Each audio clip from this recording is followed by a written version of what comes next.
Sri Gurubhyo Namaha Harihi Om Om Om Parthaya Pratibodhitam Bhagavata Narayanena Swayam Vyasena Gratitam Purana Munina Madhye Mahabharatam Advaitamritavarshiniim Bhagavatim Ashtadashadhyayinim Ambatvāmanusandadhāmi Bhagavad Gite Bhavadveshinim Namostu te Vyasa Vishala Buddhe Pullaravindayata Patranetra Yena tvaya bharata taila purna prajvalito jnanamaya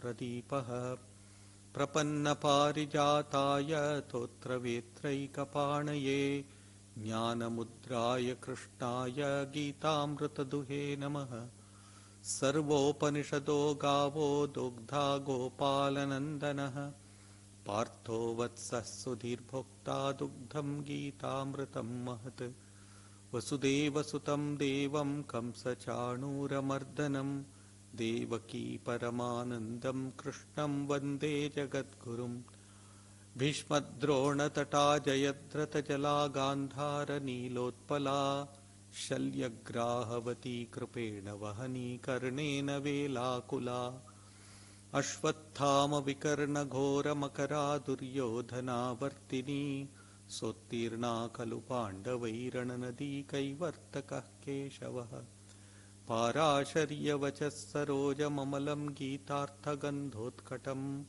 Nanakyanaka kesaram harikatha sambodhana bodhitam Loke sajjana shatpadairaharaha pepiyamanam muda Bhuyad bharata pankajam kalimala pradvamsina shreyase Mūkam karoti vācālam panghum langhayate girim yat kripatamaham vande paramananda madhavam yam brahma varunindra rudra marutastunvanti divyaistavaihi vedais sangapadakramopanishadair gayanti yam samagaha dhyanavasthita tadgatena manasa pashyanti yam yogino Yasyantam na vidussura suragana devaya tasmai namaha devaya tasmai namaha devaya tasmai namaha.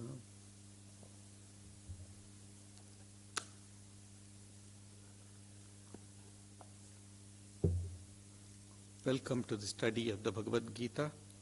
We are studying the 10th chapter, Vibhuti Yoga of Sri Krishna. Vibhuti means the glories, divine qualities of Sri Krishna.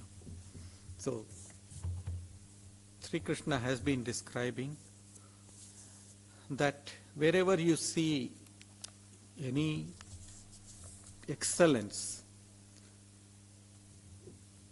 know that it means it is reminding you of me alone.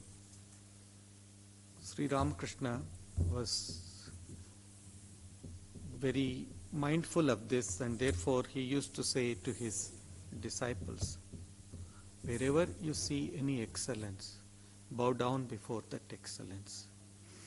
There is a special manifestation of the divine where the excellence manifests. So in the past we have studied a few of them. Rudranam Shankaras Chasmi, then Purodhasam Chamukyam Mam Vidhi Partha Brihaspatim Senani Namaham Skandha Sarasamasmi Sagaraha. And then in the 25th verse he says Maharshinam Bhriguraham Giramasmi Ekamaksharam Yajnanam Japa Yajnosmi Sthavaranam Himalaya. We studied this as well. Of the 7 Maharshis, Bhrigu is one of those Maharshis, and Giram Asmi Ekam Aksharam. Among all the sounds, I am Ekaksharam, that is the single syllable sound, that is Omkara, Ekamaksharam. And then Yajnanam Japayajnaha Asmi. Among all the yajnas that one performs, I am the Japayajna. See, slowly and slowly we can see the evolution of the sound becoming a great tool for spiritual life. In the Vedic lore, you will see that a lot of importance was given to the rituals, the five, the Agnihotra sacrifices and all of that. Along with that, there were the riks, and then there were the method of performing the yajnas, etc. And slowly, those many words, so to say, the many mantras, etc., they all come and they integrate into this Om.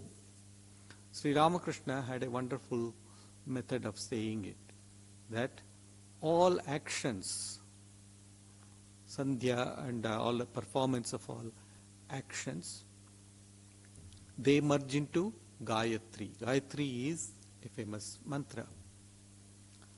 And then the Gayatri, then so many words of the Gayatri will come and merge into one, Om.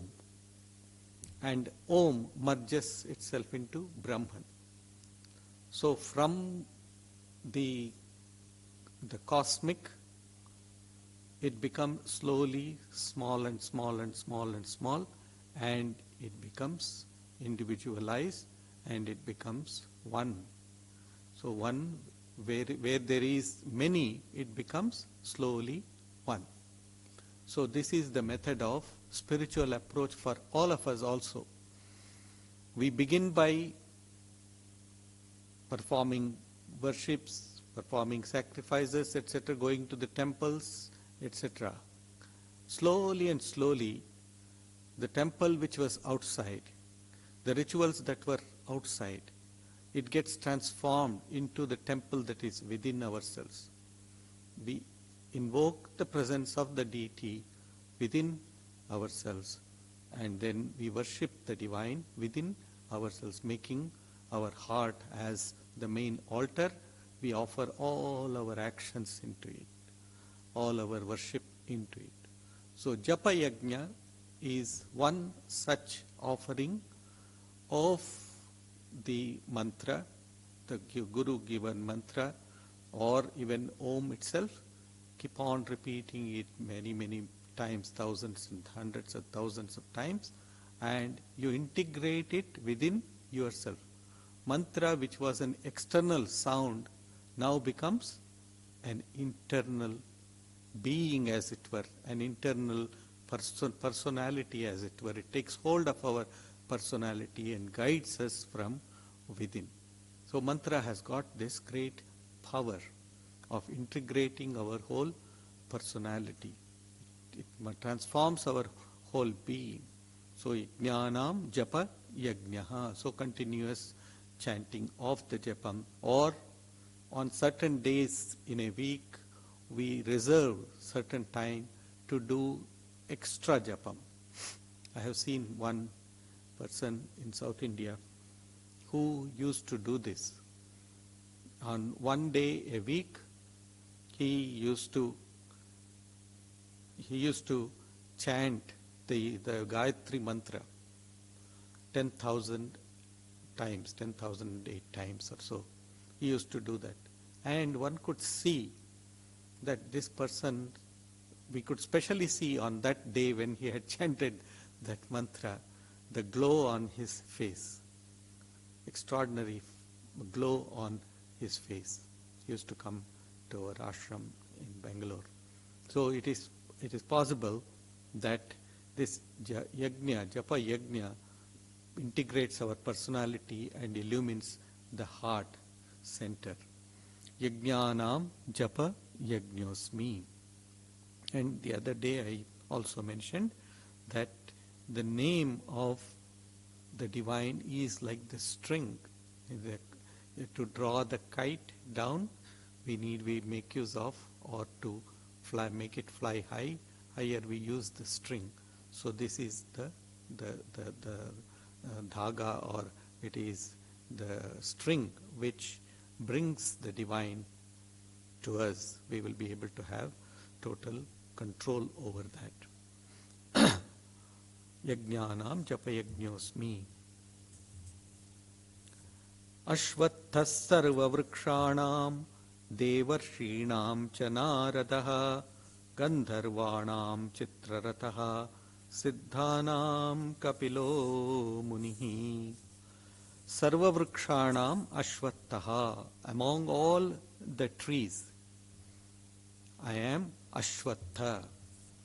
Ashwatha is the fig tree, the holy fig tree, or it is also called the Bodhi Vriksha, or the tree under which Buddha attained nirvana or illumination. So Ashwatha is such a tree. There are apparently there are 9 Kula Vrikshas. Kula means lineage. There are 9 lineage trees apparently, and out of them Ashwatha is one among them.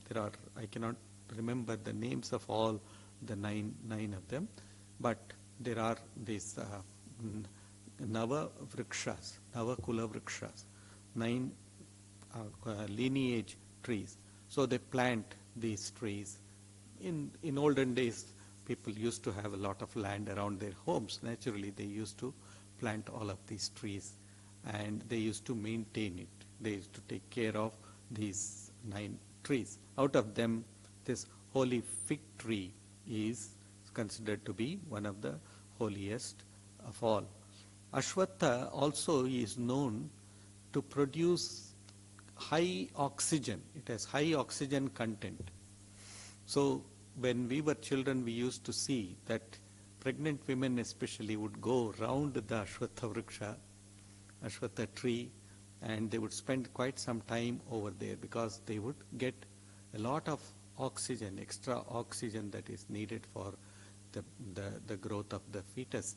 So they used to go around it, and of course they used to tie some things into some knots into the tree. That's another thing. But the main idea is that people could go around, and generally after once duties were performed, they would all go and gather under the peepal tree, and then they will sit there, they will have their meetings, etc. So that was the town hall in olden days, the Ashwatha Vriksha. So it is considered to be a very symbolically a very holy tree. And in the Bhagavad Gita as well as in the Katha Upanishad, this imagery of the Ashwatha, Urdhvamulaha, in the 11th chapter we will see that, Urdhvamulaha avakshakam ashwatham prahuravyayam. Mulaha, the roots of this tree, the divine tree, Ashwatha, is towards the heavens, towards upwards, skywards. And avakshakaha, the branches are spread down below. That is to say that this tree symbolically represents our nervous system, the head being like the roots, it is there on the top, and then all the limbs, they spread around throughout the body. So we have to strive to go beyond the roots, that is the manifested universe, in order to achieve to the highest. Ashwatha, another meaning of Ashwatha is given, Ashwasthaha. Ashwa means horse. Sthaha means stand. The stand for the horses. The horse is the representation of the body. Traditionally, in our scriptures, this body is represented as the horse. So, and the body in the cosmic scheme of things, the body is at the lowest, so to say, that which is on the ground. It is the lowest cosmic representation. A human body or any animal body is considered to be the cosmic representation of the divine on this earth. So this, through this body, we will be able to reach to the highest. But we need to go beyond the thought that I am the body.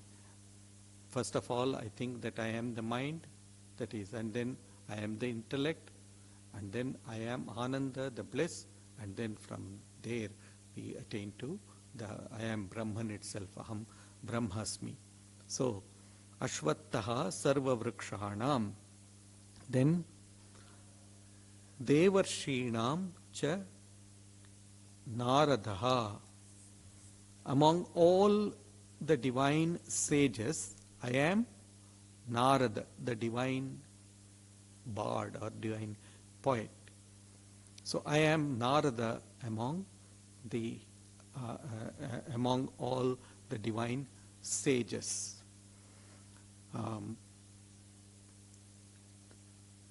Narada was the inspirer of Valmiki to write the Ramayana. He was also the inspirer to Vyasa to narrate the Bhagavata or to narrate the Mahabharata. So he has been integral in our social life as well as our religious life. And he is also known as the Sada Chiranjiva. There are 8 Chiranjivis. That means those who are young throughout or who are living throughout. These are the 8 Chiranjivis. Who are they? Vyasa, Parashurama, Anjaneya or Hanuman, then Markandeya, Mahabali, Vibhishana, Ashwatthama and Narada. These are the 8 Chiranjivis, those who are eternally young and who are always available for us to be able to talk to or to be able to communicate. So, Devarshinam cha Naradaha. In our scriptures we find the mention of 3 kinds of rishis.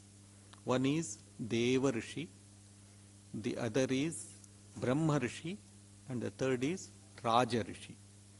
Raja Rishi is one who holds political power, but whose whole aim is the welfare of people, the subjects. He holds power, but yet the power does not hold him. So he holds power, but the power does not hold him. And then we have got Brahma Rishi, one who is the best of among the Brahmanas. He is known as Brahma Rishi. The Brahmavit is Brahmana. A person who has known Brahman is a Brahmana. So, Brahma Rishi. And then we have what is called as Deva Rishi.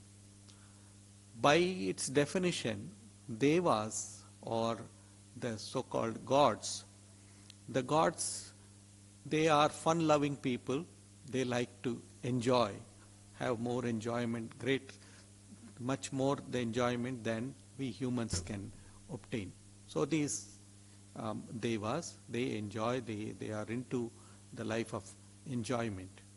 But Narada was one whose enjoyment was in chanting the name of the Lord, in spreading the name of the Lord.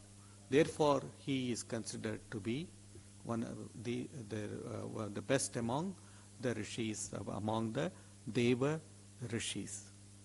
And then Gandharvanam Chitrarataha, among the Gandharva. Gandharvas are those celestial beings who provide music, dance and arts etc. All the types of arts. They are the ones who are adept in all of them, and they are the ones who given among human beings, those who are extraordinarily talented. They are known as Gandharvas. You know, Ravi Shankar or some other great musicians, they are all in the category of Gandharva. Their birth itself is to practice this art form in many, whether it be dance or music or poetry, whatever it is.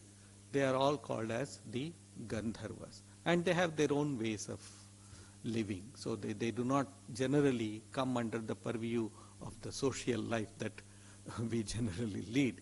So Gandharvanam Chitrarataha, among them, among these celestial, there was one Gandharva called as Chitraratha.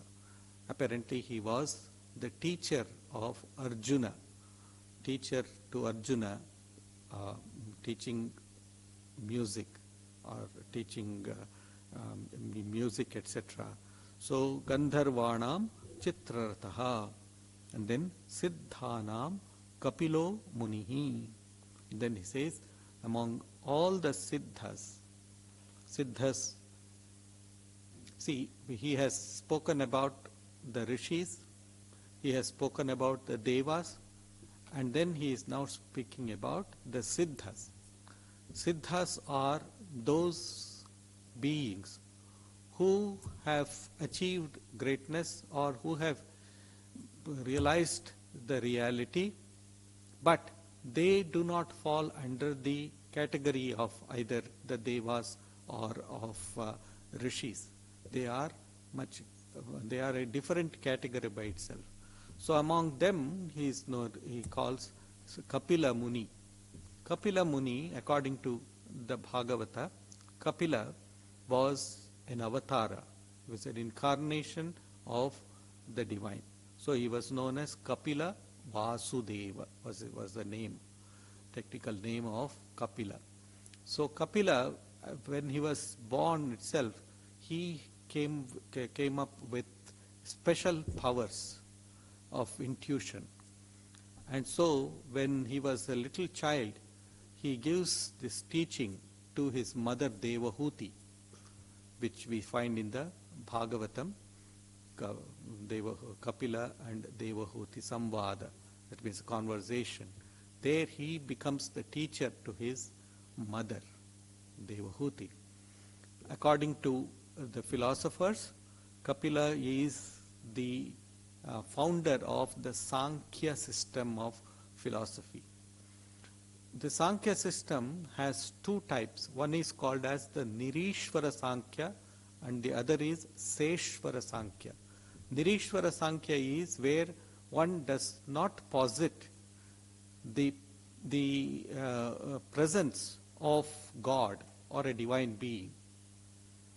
And the Seshvara Sankhya is where one brings in the concept of the divine while yet propounding the philosophy of Sankhya as being constituted by Purusha and Prakriti. And that Prakriti is the ultimate that one has to achieve, not the Purusha. One cannot become one with Purusha, but one can become one with Prakriti or nature, in other words, nature. So Kapila Muni is known to be the founder of this Sankhya philosophy of system. And Sankhya, it is not only a philosophy, it is a great psychology also. Kapila's Sankhya philosophy deals with a lot of psychology, psychological aspects also. So Kapila seems to have given this Sankhya Karika or the teachings of Sankhya to his disciple called Asuri, and then Asuri in turn gave it to Panchashikha. That's another Siddha, and then slowly and slowly this Kapila Sankhya system came into vogue, came into usage. So Siddhanam Kapilo Munihi, among all the perfected souls, I am the sage Kapila. Uchchai Shravasamasvanam Viddhi Mam Amritodbhavam Airavatam Gajendranam Naranam Chanaradhipam Ashwanam Uchchaishravasam. Among horses, know me to be Uchchaishravasa. When the Samudra Manthana, that is the churning of the ocean, took place, several beings, celestial beings, as well as several animals came out. Among them prominent were the Uchchaishravasa, the horse, and then Airavata, that is the elephant. These two came out of that. That is to say, they are most valuable. If we look at the history of civilization, we will find, especially in Indian history, we will see that horses and elephants, they were the main beasts of burden, so to say. They helped in plowing the land, they helped in carrying things and then carrying people, etc., transporting people, etc. So therefore, probably Sri Krishna mentions Airavata as well as Uchchaishravasa, the celestial horse among them. Uchchaishravasam viddhimam amrutodbhavam, that is from the ocean comes out Uchchaishravasa. Airavatam gajendranam naranam chanaradhipam. Among all men, he says, persons endowed with leadership. Nara adhipam, that means persons who are endowed with leadership. One who has got a lot of leadership and one who can command people. So the Lord is present in them also. Ayudhanam aham vajram dhenunam asmi kamadhuk prajanaschasmi kandarpaha sarpanam asmi vasukihi. Aham ayudhanam vajram. Among the weapons, I am Vajra, the thunder bolt. Those of us who have read the mythology, we know that there was this sage called Dadhichi, and so there was this great Asura or this demon called Vritra Asura. Vritrasura was granted a boon that he would not be killed by any earthly weapon. Therefore, a special weapon had to be made to kill him. So then the gods went to Dadhichi, who was a great rishi. He is the symbol of sacrifice, self-sacrifice. So Dadhichi's bones, he donated his bones in order to make the thunderbolt, the Vajra, which was extremely strong. And because it was not a traditional ordinary weapon, this weapon could kill Vritrasura. So Dadhichi is known as the one who gave this weapon to the gods. So Ayudhanam Vaham Vajram, Vajra. In fact, Sister Nivedita, Swami Vivekananda's disciple, she wanted to adopt this Vajra as the national symbol. So she drew up a diagram of this Vajra, and she wanted that to be in the national flag of India. Now that India is celebrating the 75th anniversary of independence, we remember her on this day. So you will see in her writings, you will see how she had designed this this thunderbolt or Vajra as the national flag, integrated it into the national flag of India. But of course it did not come into fruition. So the Vajra is the emblem that she used for her school, which is called as Sister Nivedita's Girls' School in Kolkata. Even in our Here we have put in our veranda here. We have the Vajra. You can see the Vajra, the thunderbolt, as the symbol over here. So thunderbolt is the symbol of sacrifice as well as of courage. So thunderbolt is considered as the very significant. Therefore, Ayudhana Maham Vajram. Dhenunam Kamadhuk Asmi. Among the cows, Dhenu means cows, I am Kamadhuk, that is the Kamadhenu. Kamadhenu, the celestial cow, which was also one of the emanates of the Samudra Manthana when the oceans were churned. So that is also one of them. Kamadhuk. Prajanas Chasmi Kandarpaha. Kandarpaha. Among the progenitors, I am Kandarpa. Kandarpa is Kama, or the god of lust or of love. So I am among progenitors. That means when the civilization has to progress, then there is need for this progeny. Therefore, that there is the action of Kama, or the god of love, is very important. And then Sarpanam Asmi Vasukihi. Among serpents, I am Vasuki. Two types of reptiles are there. One is Sarpa, that is serpent, and the other is Naga. Naga is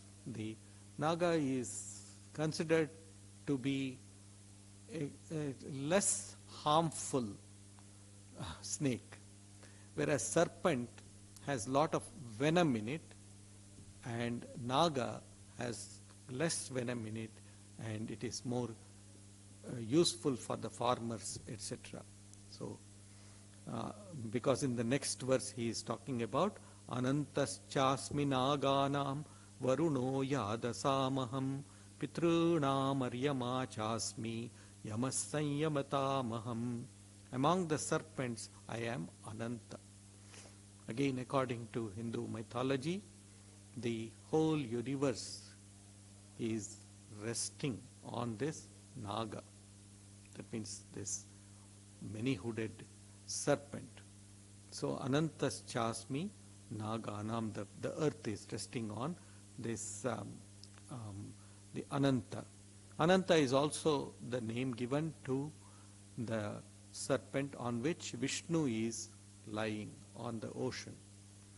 So, Anantas Chasmi Naganam. Varunaha Yadasam Aham. Among the water dwellers, I am Varuna. Varuna is the god of all waters. So, among the water dwellers, I am Varuna.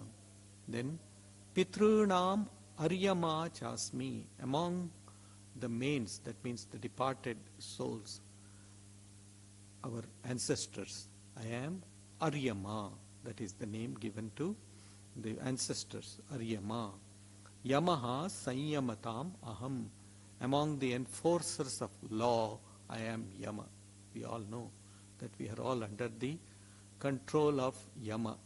See, Yama, two meanings of Yama. One is the name of the person who has control over our lives is known as Yama, the Lord of Death.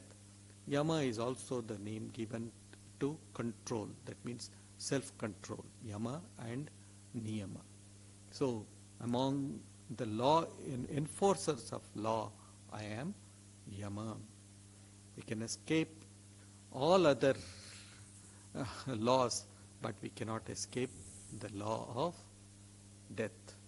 So that is why he is saying, among the enforcers of law, I am Yama.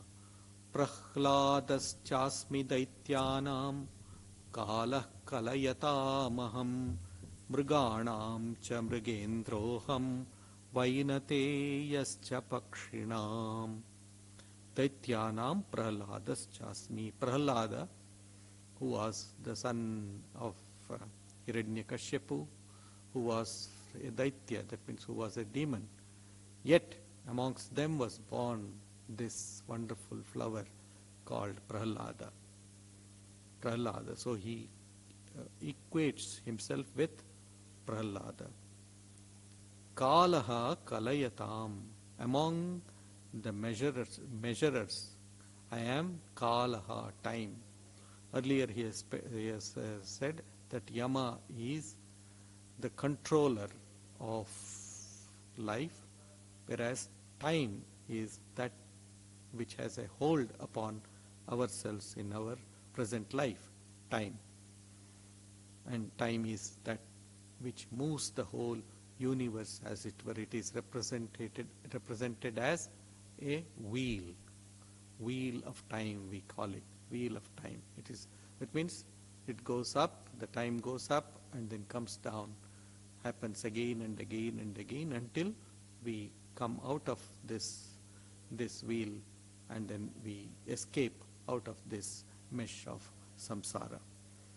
So kalaha kalayatamaham mriganam cha mrigendroham. Among animals I am Mrigendra, I am the lion. See, lion is that which does not trouble others without any reason. Only if it is threatened of, or if it is challenged, it will attack people. Otherwise it is a very benign animal. And then among birds I am Garuda, Vainateyascha Pakshinam. Garuda Pakshi, the eagle. Pavanah Pavatamasmi Ramaha Shastrabhrutamaham Jhashanam Makaraschasmi Srotasamasmi Chanhavi. Pavanaha Asmi. Among the purifying agents I am the wind. We all know that wind is the purifier. If whatever pollution may be there, when the wind blows, everything is carried away and a new life is breathed into it. Among all purifying agents I am wind. Ramaha Shastrabhrutamaham. Among the warriors I am Rama, Shastrabhrutam. One who wears or one who holds the weapons is known as Shastrabhrit. And then Ramaha, and then Jhashanam Makaraschasmi. Among the fish I am the shark. Makara means shark. Among the fish I am the shark, the most. Though the whale is one of the largest among animals, he is mentioning probably whale is not everywhere, whereas shark is in all oceans. Whale is only in certain oceans apparently. And then Srotasamasmi Janhavi. Among the rivers I am the Janhavi, Ganga. Sarganam Adirantascha Madhyam Chaivaham Arjuna Adhyatma Vidya Vidyanam Vadaha Pravadatam Aham. O Arjuna, of the created objects I am the beginning, middle and end. See, the whole universe has this thing, this cycle of beginning and the middle and the end. Sarganam. Sarja means projection. This is one great thing about Hindu philosophy. Hindu philosophy does not talk about creation out of nothing. It is sarja. That means it is already existing and it is just manifesting itself. So the whole of this universe has been in seed form and then it just comes out, it manifests itself. And then therefore he is saying Sarganam Adi Anta and Madhya. Means I am the beginning, end and also the middle. And Adhyatma Vidya, Vidyanam Adhyatma Vidya. Among all the sciences, I am the science of the spirit, because knowing which everything else becomes known. See, knowing that everything else becomes known. That is why it is subject. What is science? Science is a search after truth. Science is a search after the where and how of things, isn't it? So this Adhyatma Vidya, the spiritual science, is that science which tells you that this is the beginning, this is the middle, and this is the end of all our search. Therefore, Adhyatma Vidya Vidyanam Vadaha Pravadatamaham. I am the power of correct reasoning. Correct Pravadatam Vadaha. I am the power of correct reasoning. We will take up the next one, Aksharanam Akarosmi. That will need a little more time. We will take that up next Sunday when we meet here. Shantakaram Bhujagashayanam Padmanabham Suresham Vishwadharam Gaganasadrisham Meghavarnam Shubhangam Lakshmikantam Kamalanayanam Yogiridhyanagamyam Vande Vishnum Bhavabhayaharam Sarvalokaikanaatham. Om Shanti Shanti Shanti. Hari Om Tat Sat Sri Ramakrishna Arpanam. We will be celebrating the Janmashtami next Friday, 19th. In the evening, we will have a puja and some bhajans and a short talk on the life of Sri Krishna. You are all welcome.